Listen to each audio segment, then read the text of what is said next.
बसों में आप देखेंगे अक्सर केवल लोअर मिडिल क्लास या लोअर क्लास के लोग, इकोनॉमिक क्लास के लोग ट्रैवल करते हैं।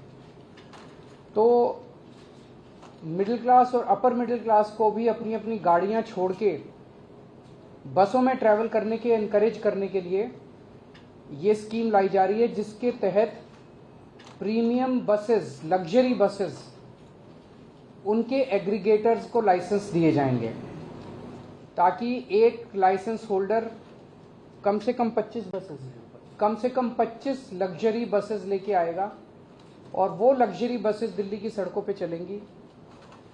ये लग्जरी बसेस सभी एयर कंडीशनड होंगी,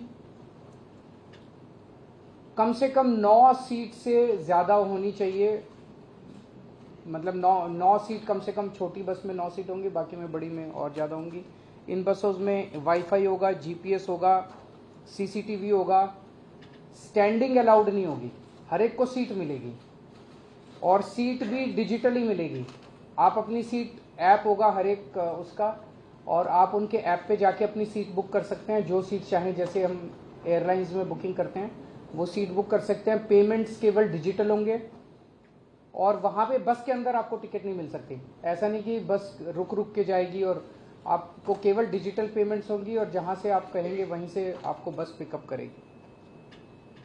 इससे हमें उम्मीद है, बिकॉज काफ़ी अच्छी अंदर आरामदेह बस होगी, कंफर्ट होगा, डिफाइंड टाइम होगा चलने का, पहुंचने का। तो हमें उम्मीद है कि बहुत लोग इन अपनी गाड़ियां छोड़ के इन बसेस में आएंगे और इससे दिल्ली की यातायात व्यवस्था बेहतर होगी, ट्रैफिक कम होगा और पोल्यूशन, एयर पोल्यूशन कम होगा। इसमें जो बसेस होंगी वो अगर सीएनजी बसेस हैं तो वो 3 साल से पुरानी नहीं होनी चाहिए, जो बसेस अलाउड होंगी। और जो नई बसेस 1 जनवरी 2025 के बाद, 1 साल 1.5 साल के बाद जो नई बसेस इसमें इंट्रोड्यूस हो सकती हैं वो केवल इलेक्ट्रिक बसेस होंगी। जैसा मैंने कहा कि जो लाइसेंस होल्डर्स होंगे उनको कम से कम 25 बसेस की फ्लीट मेंटेन करनी होगी, और जो इलेक्ट्रिक बसेस इंट्रोड्यूस की जाएंगी उसका कोई लाइसेंस फीस नहीं ली जाएगी, वो एनकरेज करने के लिए, ताकि ज़्यादा से ज़्यादा इलेक्ट्रिक बसेस आएँ। एक इस पॉलिसी की खासियत यह है कि इस बसेस का रूट हम डिसाइड नहीं करेंगे, इन बसेस का रूट मार्केट डिसाइड करेगी।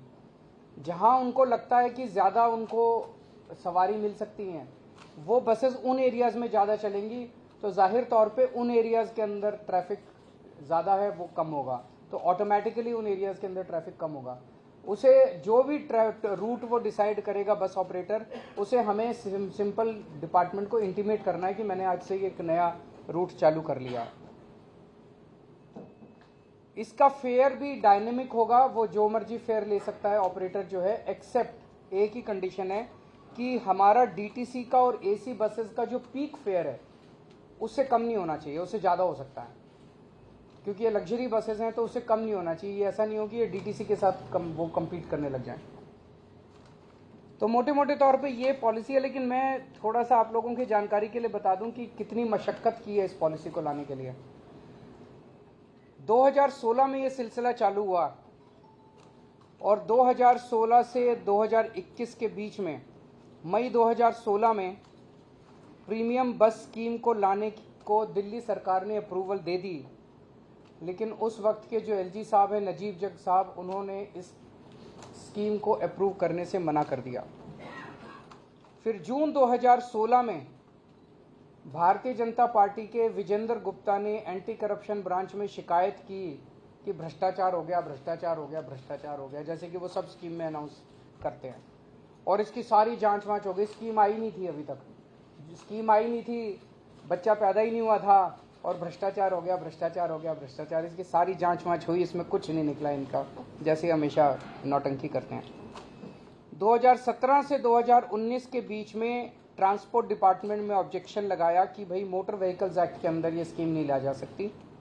फॉर्चुनेटली अगस्त 2019 में भारत सरकार ने मोटर व्हीकल्स एक्ट में अमेंडमेंट किए और जो अमेंडमेंट्स किए उसके तहत अब बस एग्रीगेटर स्कीम आ सकती थी।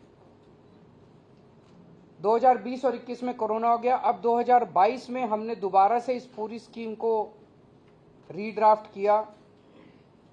18 अगस्त 2022 को पब्लिक कमेंट्स के लिए इसको डाला गया।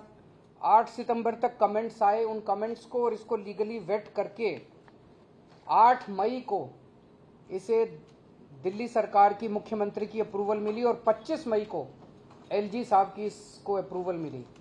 तो एलजी साहब से जब ड्राफ्ट स्कीम अप्रूव होकर आई तो इसको दोबारा पब्लिक के कमेंट्स के लिए डाला गया 29 मई को, और जो अब कमेंट्स आए हैं उन सारे कमेंट्स के साथ, और 27 जुलाई को ट्रांसपोर्ट डिपार्टमेंट ने एक स्टेक होल्डर कंसल्टेशन भी किया, उससे जितने कमेंट्स आए, तो जो कमेंट्स आए हैं उसमें जो एलजी साहब ने अब अप्रूव की थी स्कीम वो बहुत ही माइनर 2-4 छोटे मोटे चेंजेस हैं। ये आज मैं अप्रूव कर रहा हूँ इस स्कीम को और आज इसको एलजी साहब के पास भेजा जा रहा है।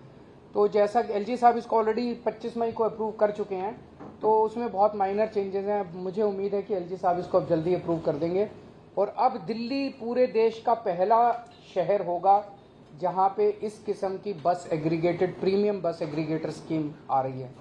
और मेरा अपना मानना है इससे दिल्ली के लोगों को बहुत बहुत सुविधा मिलेगी, ट्रैफिक भी कम होगा, अच्छा ट्रांसपोर्ट भी मिलेगा, वर्ल्ड लेवल का ट्रांसपोर्ट मिलेगा और पोल्यूशन भी कम होगा।